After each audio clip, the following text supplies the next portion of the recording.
Hello, everyone. My guest today is Baird Hall. He's building out many different companies, but most importantly, he's a tech entrepreneur. He's co-founded three bootstrap SaaS companies designed to help podcasters and video creators to get more reach and engagement on social media. As a founding partner in Lo-Fi Ventures, he's co-founded Wave, Subtitle, and Duplicate. All right, Baird, you ready to take us to the top?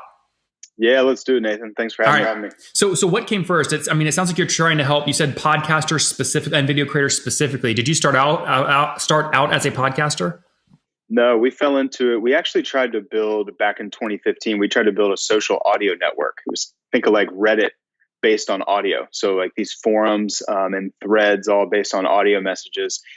And it was a failed startup. We worked on it for 2 years, tried to raise money, really did all the things incorrectly. And at the end of that project, we had this little internal tool that took a lot of these audio clips from this startup that didn't work out and shared them on social media. We used it as an internal marketing tool. So we actually built it internally, used it ourselves. And when that company folded, we started selling it. And that was January 2017. And we've been running with that ever since.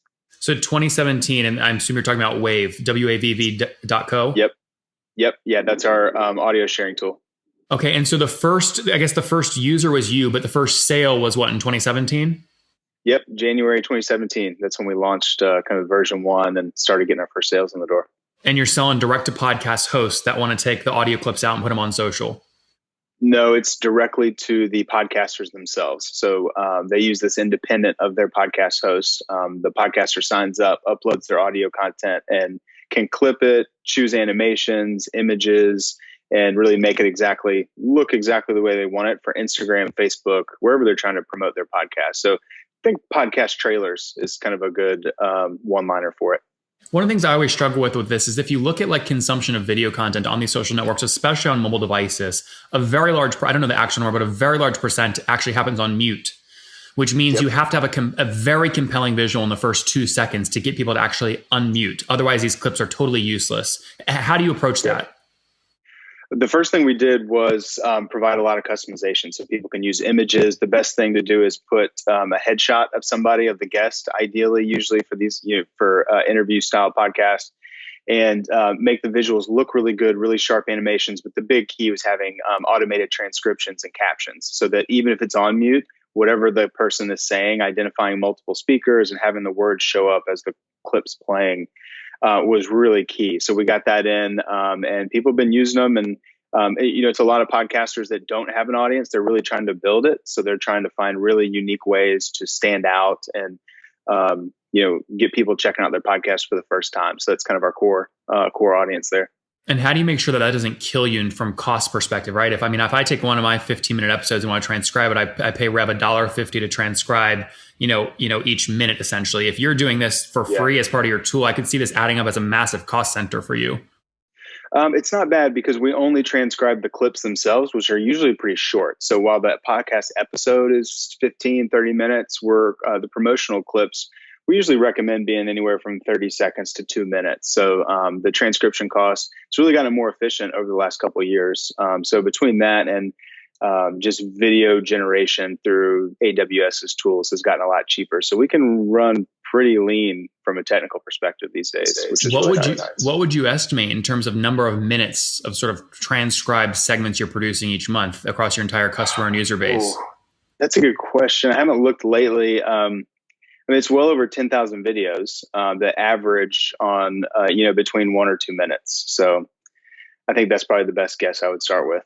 And how many videos is each sort of user making per month? Or maybe just a better question would be, how many customers do you have paying for the platform? We've got, active subscribers should be, it's 9,000 active customers right now. Okay. And you're using a tool. I was curious what tool people use. Are you using Baremetrics or Profitwell or what? Yeah. Baremetrics for Wave, and then Subtitle uses Profitwell. So you like to diversify, right? Yeah. I like to, and I keep it up all day and got it up in front of me right now, actually. Okay. And how do you bill? Is this a SaaS platform or a pay per video or what? It's SaaS based on usage. The lowest price is $10 and it goes up to $60. But our average revenue per user is $12.63, just 12 and a half bucks. So, it really took us a long time to build the customer base out to the point where, it went from a side project to full time. So, it was very much a volume play. We're really pushing it far and wide and trying to keep costs down because a lot of podcasters, most of them are DIY and, not exactly making income from their podcast project. Yeah. This feels like a pretty healthy business then, right? I mean, if you've got 9,000 customers paying $13 a month, what is that? Like 110 grand a month in revenue, something like that? Yeah. 115. That's what we're at right now. That's great. And so you've done that since 2017. So that's not bad growth at all. Have you done that all bootstrapped? Yep. All bootstrapped. We haven't raised any money. My co-founder and I put $1,000 in both and have just been building it that way. The first year it was a lot of direct outreach and getting this thing off the ground took just a lot of brute force. But we were very lucky in the fact that our product creates content that helps promote the product itself. So we have watermarks and for our free plans, and then even our premium users, like the animations that we've created are very unique to Wave. So it really stands out. So word of mouth has really helped a lot too. That's interesting. I don't want to just skip over that though, because I talk to plenty of founders that say this is their strategy and they just cannot execute. So the fact that you've gotten 9,000 customers over 2 years and over $1 million run rate bootstrapped is impressive. So let me dig here for a second, right? So Thanks. when you say your first 100 customers, that really was just pure outreach and brute force, actually take me through what your days looked like back then. Was it a LinkedIn search for podcast host and then a LinkedIn message, or how'd you do it? It was a lot of my technical. Nick is my technical co-founder, and he built me this. We use the iTunes API to give me a little search dashboard. So I'd go on Twitter and I would try and find people that are promoting their new episode, ideally like their first or second episode. I'd look for their podcast in our little search tool, and then their RSS feed always had their email in it. So I'd grab the email, and then I had a little template that I was just sending cold emails to people, and probably sending between 30 and 50 every day or two, I would say. And that's how we probably got our first 50 to 100 customers. And then we started doing some work on social outreach on social media, really worked. Hitting up podcasters on Instagram, they would share an image of their episode, and I'd send them a direct message and say, hey, why don't you turn this image and try it with a video instead with that audio included. So that was probably the first 100. And after that, content marketing really started picking up for us. And then it's kind of just been slow, linear growth every month since then. Let's stay on this for a second. So you're sending 30 to 50 cold emails per day. What was the subject line? That's a good question. Gosh, I can't remember off the top of my head. It would usually be something like something really short, like your latest podcast episode, or checked out your podcast, something like that. Because I personalized most of these. I used a template, but I was still looking up the podcast, saying, hey, I saw you promote on Twitter, and the subject matter of your podcast is interesting. So I personalized them too. That really helped it. Not as far as efficiency goes, but I think it helped get that early attention. And what were you optimizing for in the initial cold outreach? A lot of people say, well, Nathan, that's a dumb question. You want them to click a link to book a demo or to start, sign up for free. But there's a lot of people right now that are optimizing these cold emails just reply rate for ISP purposes, right? So what was your call to action? What was your number one goal in the cold email? So my approach for cold email is I keep the initial outreach very short, and I usually try to start with an open-ended question that all I'm trying to do is invite a conversation. I'm not even trying to get them to do anything in that first email. All I'm really doing is trying to get permission to sell them something they might be interested in. So instead of saying hey, I built this tool, here's what it does, here's the pricing in this big cold email, the email would just say something like, hey, I saw you are promoting a new podcast. Congrats on that launch. I know it takes a lot of work. What else are you doing to promote it? What else are you thinking of? And if somebody really cares about podcast promotion and they're trying to find new things, they'll reply and tell us what they're working on and just start a conversation. So that was really kind of my first, is really the first goal. And then in that follow-up conversation, that's when I introduced the product, and I'm trying to get them to sign up for a free, our product's always been freemium. So it was always sign up for the free plan. You can create a video, no risk. We'll delete your account if you want us to, whatever, and get them to actually try it out. What is the number one utility metric that free accounts hit that make them convert to your $10 a month plan? Is it the 10 minutes of video generated per month? Is it the rollover features? Is it the the no branding reason? That's the main reason people upgrade. What's the number one reason? The number one reason they upgrade is more time. Our free plan is very limited. It can allow people to create, maybe 2 30-second clips or so on the free plan. So it's really when they hit that metric and they want to create, 3, 4, 5+ videos within a month. But yeah, our product funnel is it's actually pretty straightforward as far as every step in the process. When they upload the video, the chance of conversion increases. But really, what happens? The best time is when they upload and create their first video. Like, people that go through that, I think we're converting like 25-30%, and we have our conversion rate's around 7-9%. So we have a lot of volume coming in for that type of conversion rate to sustain growth. Well, so let's like break that down. Let's just take June. So right, last month, we're recording this on, I don't even know what day it is, July 28th, right? So in June, how many new free trials did you have come in? I would have to pull up our reporting, and I don't have that exactly. I guess ready, I guess it's. Well, we get 300 a day, so I guess we'll just have to do the math on that. So 3,000, I would say between 3,000 and 4,000 free trials. Okay. And then the main action that those free trials have to take is to create that first video, right? So on 3,000 and do this each month, how many would you say actually create that first video? It's over 50%. Okay, 50% first video. And if they create a first video, so of the 1,500 accounts that create that first video in a month, about how many of those convert to paid? That's a good question. It's probably half.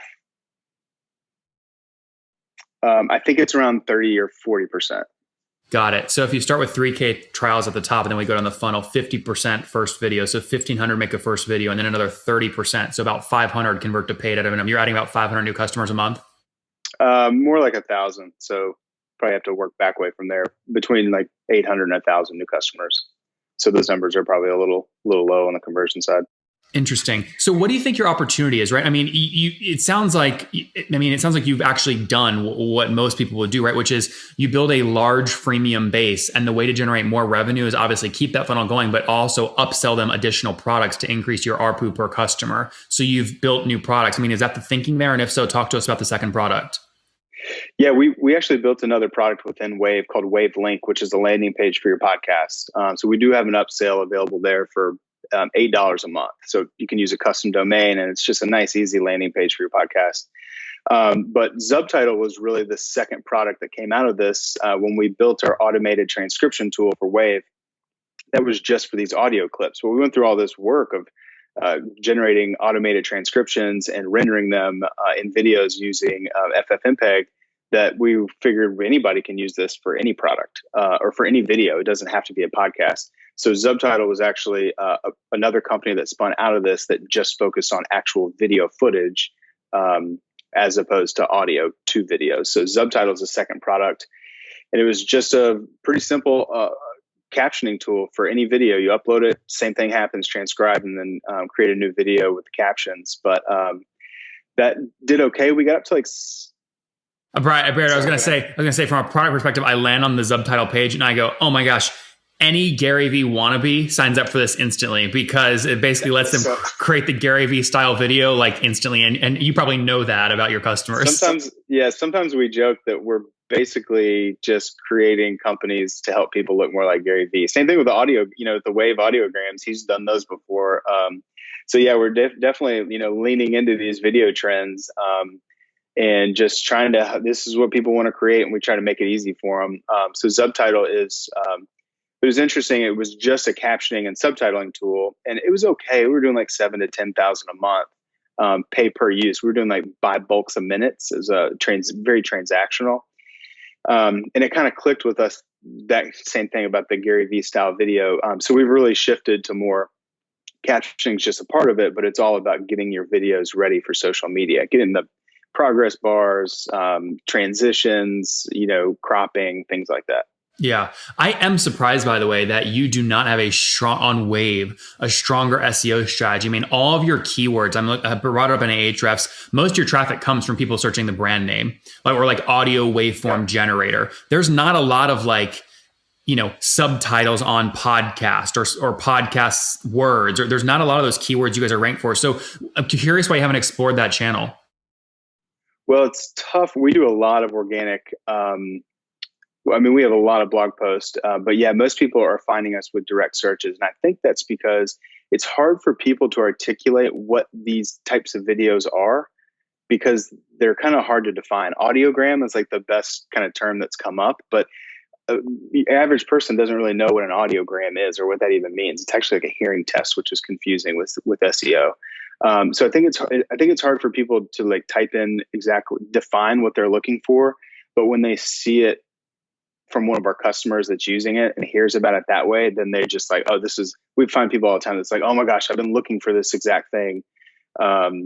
So I think that's probably the best explanation because we definitely have been hitting, the turn audio to video keywords quite a bit in all of our blog posts. But yeah, it's kind of hard to get the attribution down perfectly for that. Yeah. Help me understand growth. So again, you're at about 115,000 a month right now in revenue. Where were you a year ago on Wave? A year ago, we were at 51,000. So we pretty much doubled in the last 12 months. Great. And again, nothing raised except a couple thousand you guys put in at the beginning. You guys profitable? Yeah. Oh yeah. But we are maniacal about our profit margins, and we sit around 70% for monthly profit margins. Yeah. So you're taking like 70 grand to the bottom line every month. Yeah, that's what this month was. Barrett, I rarely get the chance to do this because most people I interview are like the Silicon Valley, New York types that are burning like 30 million a month and are going to be like out of business tomorrow. But like the ones I enjoy the most are the founders that you never hear them talking about building $1 billion unicorn. They don't care about a TechCrunch headline, but they are happy, they're healthy, they're traveling the world, and they're printing money.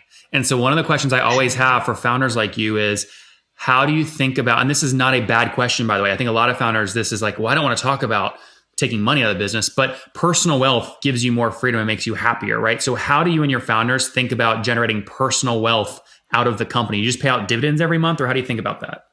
Yeah, just distribution. So we all have our own personal LLCs that we kind of manage and the company pays to. So we distribute as much cash as we can. I mean, as far as Wave goes, we're not really seeing any major product development right now to reinvest into. The product's pretty mature. Podcasting's continue to grow. We've tried the upsell products, and we really are interested in other working. We have 2 other ideas that we're cranking out, hopefully over the next 3 to 4 months. So yeah, the idea is to distribute out as much cash as we can and use that flexibility and freedom to keep working on and building more companies. That's what we love to do. We're not operators. We do it obviously because it's part of the gig, but we really love creating new companies. It's that first 6 to 12 months is what we really love. So we're kind of hooked on that. You're clearly very good at going from like nothing, right, to, a $2 million run rate, like over and over again, right? I mean, so do you sort of see that as your sweet spot? Is that over time you'll keep launching these new products, and the way that you really generate a lot of personal wealth is you essentially, once you hit a $2 million run rate on these things, highly profitable, you flip them and sell them to people for a big exit? I think that's the plan. We're seeing with Wave at this point that, as far as what Wave really needs is more operations and operators coming in, because if somebody can come in and, shave off 0.5% of churn, it's going to make a big difference. But that's not the kind of stuff we like working on, at very minute, specific type of more managerial type work. So yeah, I think there is a sweet spot for us as far as companies go. We don't want to build too big because we also don't want to be managing sales teams and, project managers and, have a bunch of people under us. We like to do the actual work. So we don't want to outsource everything. So I think we are in that kind of, 500K to 2 million ARR sweet spot that we like to work in. And we haven't had our first exit yet, but I'm assuming that's that's probably going to be the goal. I don't think we're going to want to, hold and work on things forever. Yeah. What's the team size today just on the Wave product? 3. We have 3 equity partners and 3 to 4 contractors. Okay, got it. So you're an equity partner, your partner's an equity partner, and there's a third silent partner or something? No, we have 3 working equity partners. Oh, got it. So you guys, it's like 33, 33, 33 on sort of all these ideas. No, it varies based. This one partner came in late, so he is at a lower stake. But any new products that we create, we do readjust with a new cap table because we want partners. There were times, with Subtitle, for example, there were people that previous partners that just couldn't take the risk to start a new company. So we're each cap table is unique. Yeah, that's fascinating. And what if, I mean, you sort of see these teams that work very effectively together. They almost have like their own persona, superhero personas, you know, the business lady or the business guy. And then you have like the developer. Then you have like the person that's like, will just growth hack like crazy and has very high empathy levels, right? So when you look at your three on Wave, how would you sort of typecast the three of you? What are you? Marketing and support. So I'm listening to the customer. My goal is to understand what our customers are looking for, asking about what's frustrating them. My job is to take in all that information and relay it to my other partners who are both more technical, but also still very good at a lot of other things too. But Nick Fogel, who's my original co-founder, he's a former lawyer turned software developer, so he can wear a lot of different hats. And he plays more CFO, basically. He's like really high level. He's doing software development, but in the company standpoint, he's really thinking high level about finances and allocating resources, things like that. And then Rob, our third partner, he is front end feature development. He can really take all of this and put it into the product. So that's kind of how us three kind of all work together. No team in Argentina or Krakow, Poland. It's those two guys developing it, or no? Those two, and then we have a almost full-time developer that's local here, and a full-time marketing coordinator. Okay, so 5 of you guys total. Yeah. And where is here? Where are you? Charleston, South Carolina. Oh, very cool. Okay, so sort of 5 on the team. You're a lawyer turned software developer, and CFO sort of does some dev work. Then you have another kind of your 3 equity partners that does more of the front end dev work. And then you have sort of a full-time developer there in Charleston, and then sort of a full-time growth hacker. Yep. Yeah, that's pretty much the team. Yep. And a full-time support person as well. Okay, so 6 of you guys is total, but still pulling 50, 60, 70 grand a month profit at the bottom line. Yeah. Yeah. So we only use, outside of the equity partners, we don't hire employees. We only hire contractors. And something we really like to do is we actually like to hire contractors that are working on their own entrepreneurial ideas. And they work for us, and we kind of help teach them different areas of business. And they, spend half their time working on their own thing and half their time working on our product. I think it's great incentive, and that we know that those people are hungry just like we are, because we were there once too. So and they're learning from you, which is why they do it. So I mean, do you pay I mean, obviously don't share the salary of what you're paying a person in Charleston, but like for someone else that loves that model, they want to hire entrepreneurs, they want to bootstrap, they want to bring on people that are hungry, that want to learn from them, and and it's a developer sort of role. I mean, would the base is like 60, 70, 80 grand, something like that? Or is it half that since it's part-time? No, it's half that, but that's about what the hourly rate would equate to, outside of benefits. Got it. So your sort of job description would sort of look like, listen, I want you to keep building your side project, man, keep hustling, but I think you can also learn from us. So we'll pay you 30, 40 grand fixed annually for you to do front end dev work, keep doing your thing. And when you're ready, you can just transition totally out and keep building your own product, and we'll bring in another developer. Yep. Yeah. And we make it very clear that we understand that you're contractors. We can't force you to work certain schedules. We can't force you to do stand-ups. We can't, we really are, really want you to have autonomy, as long as it's mutually beneficial. So we like to think we're pretty easy to work with, and we've been lucky to just find great contractors that some continue to work with us even when they're business. Yeah, that's great, man. I can see why that would be addictive. Hey, I just realized we're way over time. I apologize. I got sucked into the story here. No problem. Fill out 1 or 2 more numbers for me. What's gross churn look like on Wave? Between 9 and 11%. It bounces around quite a bit seasonally, but so yeah, it's pretty high. We're in that prosumer area, not quite consumer, but not B2B either, with podcasters. So it's pretty high. We're doing a lot of things to try and drive that down. We've got some internal projects that we're interested in that might become products in the future. So that's definitely been a big focus for us. Interesting. And if you had to back into a CAC, right, for a new $13 a month customer, how would you back into that? Well, I know our paid, we do a lot of paid search and Google ad search, and we get a 40% return on ad spend for that. So we're spending, 20 something dollars per customer that comes through. But it's always hard to gauge with the other marketing, just because a lot of it's organic and word of mouth. But, I would think that it'd have to be around $6 or $7 or so. Yeah. And you're spending on keywords like audio tweet, screen share audio, how to market a podcast, add music to a picture, these sorts of things. Yep. Yeah, definitely. Very cool. And you learn, I mean, do you come up with those because you are on calls with customers and you hear how they talk about this thing and then you know, oh, they keep saying audio tweet. That's what we should go target. Yeah, it's a lot of, we don't do any phone calls really, but it's all through intercom chat support. So that really helps us. We really try to be hands-on with customer support, see how they're talking about things, what their language is, what questions they're asking, and usually reflect those in our help articles initially. And then we'll kind of go from there and start building out campaigns or use those to fuel content marketing, things like that. I love that. All right, man, let's wrap up here with the famous 5. Number 1, favorite business book.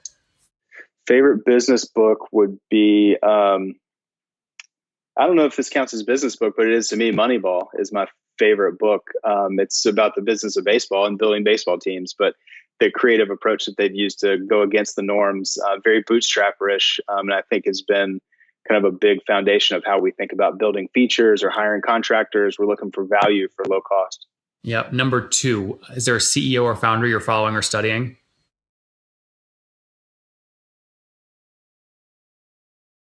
Not off the top of my head. I follow a lot on Twitter. I've always been interested. I think one of my favorite to follow is Shamath, who is at Facebook and built AIM. His last name I would butcher.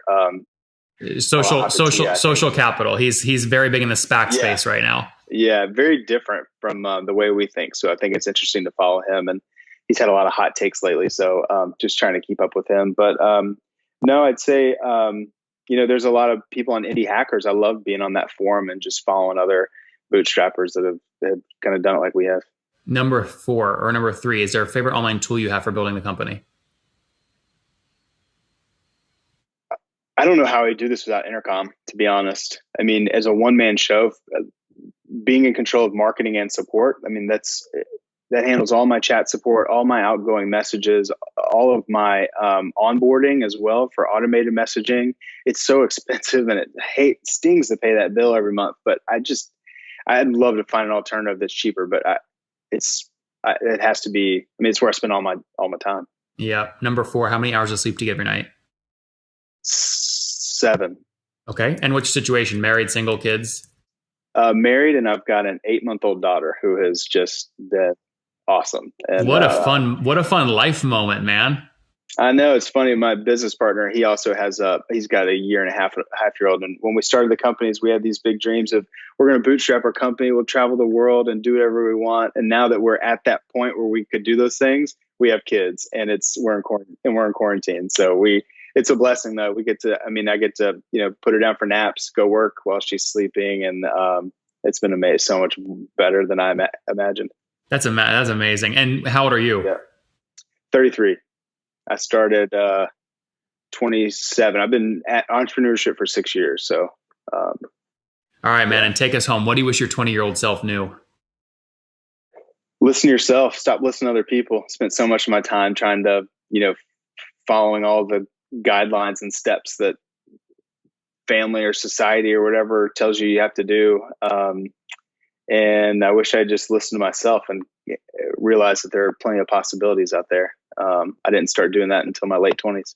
Guys, Wave.co, helping podcasters market their shows, 9,000 paying customers at about $13 a pop, doing about $115,000 a month in revenue. And the engine is roaring. In June, 3,000 trials, 50% posted their first video promotion, 30% of those converted to paid. So call it 800 to 1,000 new customers per month. Churn is high, but you know what? Again, the funnel is so strong, it doesn't really matter. They are bootstrapped and profitable, taking about 70% in EBITDA margin, cash flow to the bottom line. That's helping the founders create great personal lives. They're happy, they're healthy, they're making money. Team of 6 people, 2 engineers. Again, focus now on scaling into other products like Subtitle.com. Baird, thanks for taking us to the top. Awesome. Thanks, Nathan.